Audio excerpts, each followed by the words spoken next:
Welcome back, everyone. We're looking at the Sweet 16 matchups. It starts soon. Let's jump right in. Up first, we have Duke against St. John's. And this is honestly a matchup I don't know who's going to win because Duke looked a lot better against TCU than they did against Siena, which was rough. But on the flip side, St. John's beat Kansas by 1. And statistically speaking, St. John's has been the second best team in the tournament next to Houston. And then, there's Duke. And if you look, it's because they're not hitting threes and they're turning the ball over. Against Siena, they shot 19% from 3. Yikes. And if this is what it looks like against St. John's, it's going to be bad. Good. Oh, God. The good news is Boozer is fantastic and could probably carry them to the Final Four just on his own shoulders. But St. John's is tough. Ejiofor is a really good center for them. And the two best things they've done in this tournament are not give up threes and defend threes. So I'm a little worried about that, yeah. I mean, I have to pick Duke because I have them winning the title, but I don't feel good about it at all. Up next, Michigan State is playing UConn in their matchup. And this, I think, is just going to be super fun. Both teams are in the top 10 according to KenPom. Michigan State is a heavy rebounding team, but their improvement from last year is that they shoot the three much better this year. On the season, they've shot over 36% from three. And you might see this as a theme, but their biggest weakness right now is turning the ball over and not forcing turnovers. But UConn doesn't really do either of those either. In the tournament, they've shot over 45% from three, so they've been hot. UConn is good, but I don't think they match up well enough on the offensive glass or the defensive glass to compete. They have Alex Karaban, which is good for them, but I just think they're not going to be able to top Michigan State. By far, the biggest Sweet 16 surprise is number 9 Iowa versus number 4 Nebraska.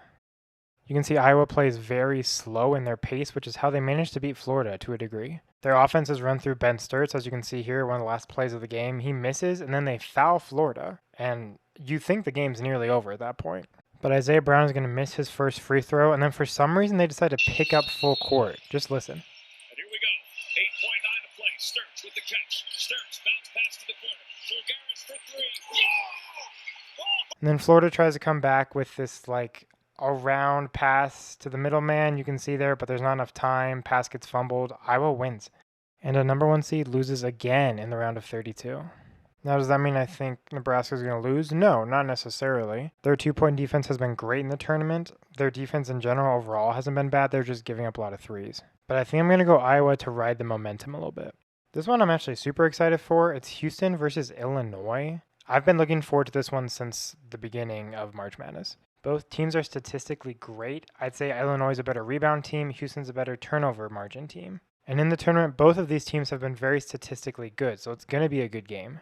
According to KenPom, they're both right there, with Florida being out now. Illinois is a great offensive rebounding team. They're top 5 in the nation. And where they're going to struggle, like some of these teams, is the turnover margin, where Houston will not struggle. Something that Illinois has that a lot of teams don't, they have big men who can shoot. So even the threat of a shot and this weird-ass alley-oop kind of works. You can see big man here is going to set a screen, rescreen, and then just pop, and he's going to be open for the three. Now, if Houston hard hedges, they can force Illinois to make some bad passes and dumb decisions, as their point guard is young. He's a freshman, and that I think is their opportunity to success. Prime example, look at the season average of turnovers, look at tonight, look at the score. Watch 44 on this play. He gets a hand up on the dunk, and then he's going to sprint full court and get a dunk of his own because of his hustle. Their big men just move really well. Here he relocates to the outside and he hits a three. And if you try to switch 1 through 5 on them, Wagler's just going to own you. Look at this nice little three he hits.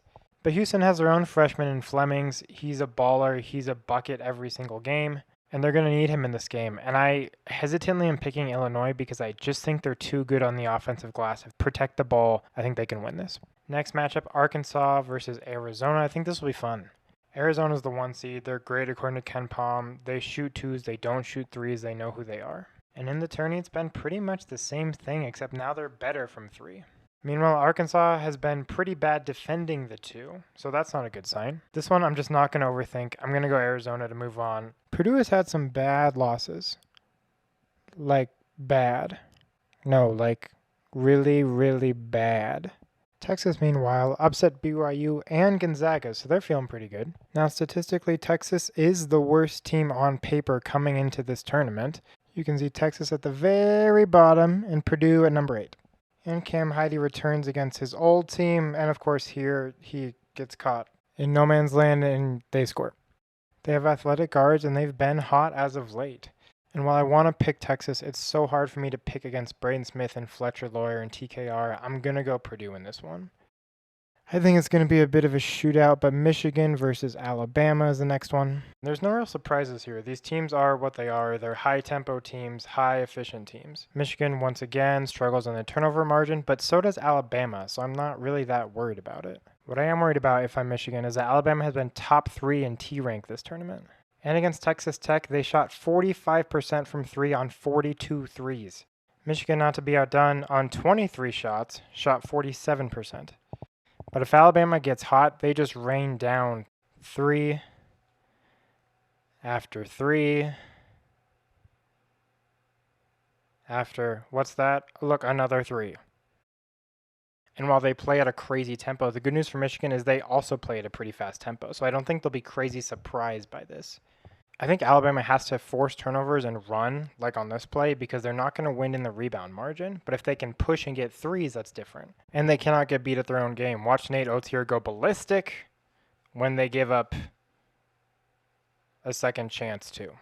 As fun as it would be to pick Alabama, I don't think they're going to win this game. Give me Michigan. And this last one I'm really not sure about. Iowa State versus Tennessee.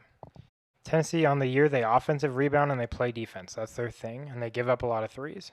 The problem you can see is that Iowa State makes a lot of threes. They're top 10 in three-point percentage. But as of the tourney, Tennessee has been making their threes, and Iowa State has not been. You can see against Kentucky, they shot 32% from 3, which is below the average, and Tennessee shot 42% from 3. Now, I believe TJ is a good coach, but they need Jefferson back in this game. And as of me recording it, it's up in the air if he's going to play. And if Iowa State plays like they did in the first half against Kentucky and shoots shots like this, they won't win. Just look at the stat. They were 0 for 11 to start the game, and they got better, but they can't afford to do that against Tennessee. I love this horns play. It's a horns clear. So basically, the big man's going to set a pick, and then he's going to roll to the basket. They clear out the side so he can throw it to him on a wide open roll. Wow, look at that beautiful alley-oop. This sideline out-of-bounds lob is really fun too, but this game is going to come down to who can rebound the ball better and who can turn over the ball less. Kentucky had 19 turnovers, but if Tennessee can rebound the ball, then who knows? If Jefferson plays, I'll go Iowa State. If not, give me the upset with Tennessee. Let me know who you have moving on to the Elite Eight. We'll talk to you soon after this weekend. Peace out.